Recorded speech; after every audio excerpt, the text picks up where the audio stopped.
Serving southern New Mexico, this is the award-winning KRWG-TV News 22, where news matters. Good evening, everyone. I'm Maddie Vollmer. And I'm Abigail Salas. In New Mexico, early and absentee voting has started for the November 8th general election. Polls opened yesterday for early voters, and those wishing to vote by absentee ballot also could request ballots today by going to the New Mexico Secretary of State's website. Here's what you should know about early voting. You can vote early in person by going to the county clerk's office. Early voting ends the Saturday before the election, November 5th. And April is next with a first look at weather. And for our current conditions today, we did have mostly sunny skies with a temperature of 81 degrees. We did have a slight breeze coming in from the west at 3 miles per hour, a humidity reaching 30%, a dew point of 42, while our barometer was at 29.93 inches. And for our highest temperature today, it was 83 degrees, leaving us with an average temperature of 79 degrees and a low temperature early in the morning of 51 degrees. Our record high temperature occurred in 2013 at 108 degrees, while in 2011 we did have our lowest temperature yet of 9 degrees below zero. Did not rain at all today, so our yearly rainfall stays at 12.9 inches. That's all for today's current conditions, but join me later for a look at our national maps. Stay tuned. April will be back with your national forecast.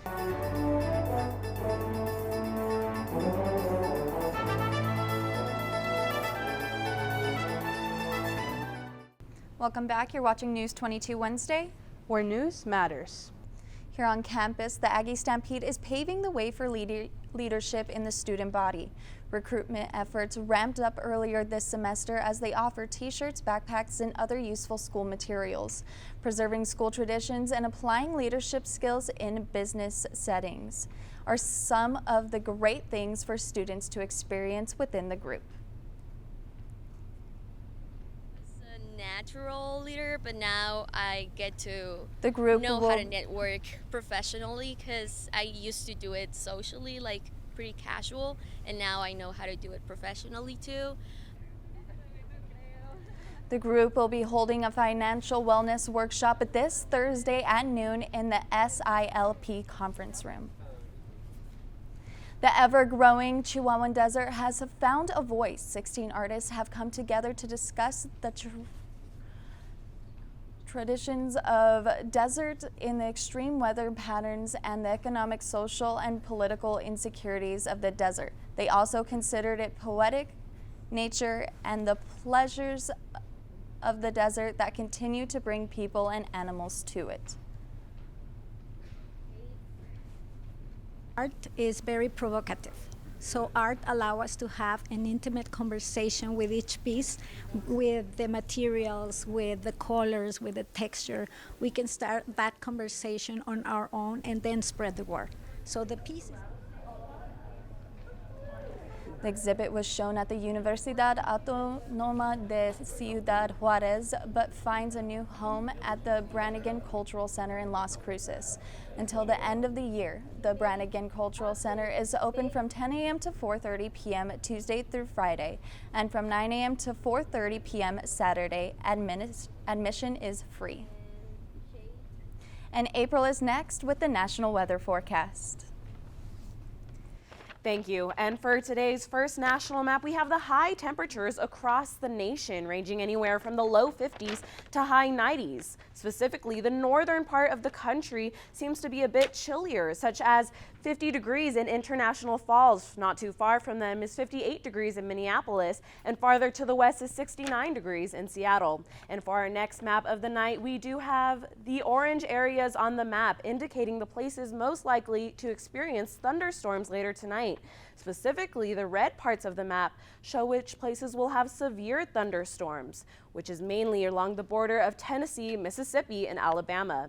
And for our last map of the night, we do have further indication of severe weather happening later tonight, especially in the southeastern part of the country. Anywhere from Atlanta to Florida, they seem to be experiencing strong winds and heavy rainfall for the rest of the night. That's all for today's national maps, but join me after the break for a look at our local weather.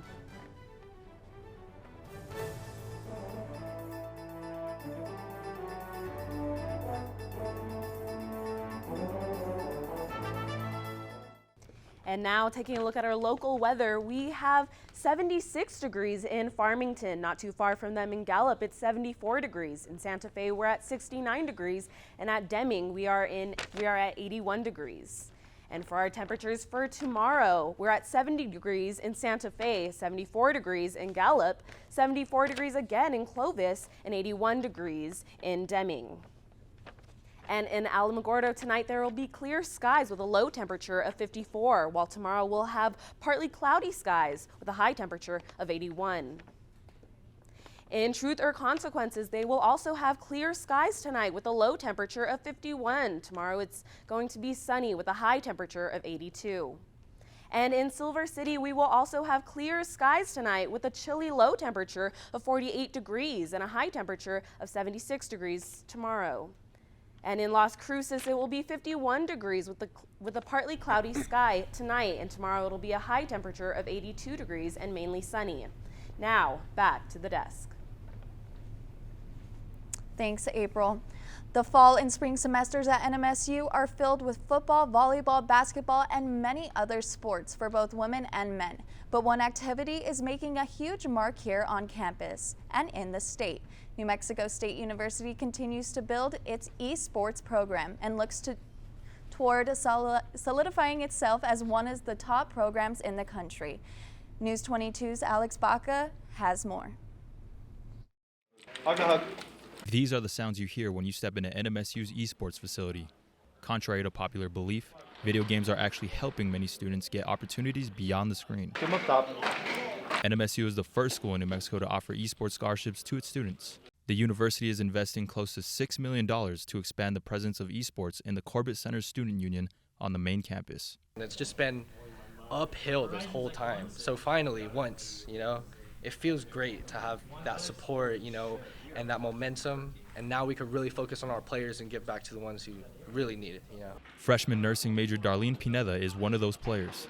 She was recruited out of Portales High School and is thankful for the opportunity to get an education while doing what she loves. It'll help pay for people going to college. Like me, I'm a freshman. I'm paying a lot right now, and I'm not one of those people who get a lot of money from anything, basically. The student-run club has grown a lot since it began, and with the support from the university, the sky's the limit for the future. The esports industry has gained lots of mainstream popularity over the past few years, and if you're an NMSU student who enjoys to play video games, you can earn scholarships to play just like them. But what if you're already a student on scholarship for another activity at the school?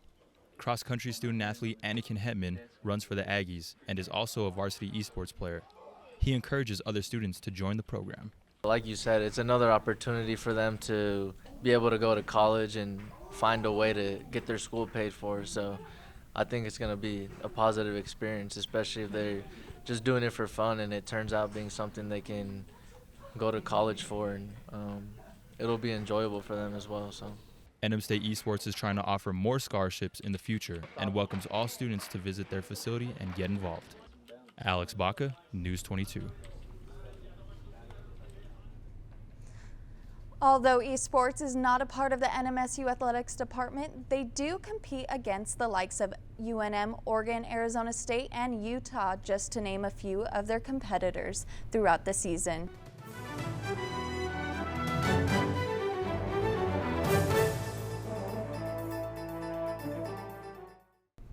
Now let's go to April to take a look at our 5-day forecast. And for our 5-day forecast, we do have scattered clouds throughout the rest of the week, specifically with lower temperatures near the end of the week, even reaching a low chilly temperature of 45 degrees on Monday. That's all for our 5-day forecast. Now back to the desk. And that's all for News 22 Wednesday. Thank you everyone for joining us tonight. Tune in tomorrow night for more news. I'm Maddie Volmer. And I'm Abigail Salas. And from the whole News 22 team, Maddie, Ben, April, and myself, good night.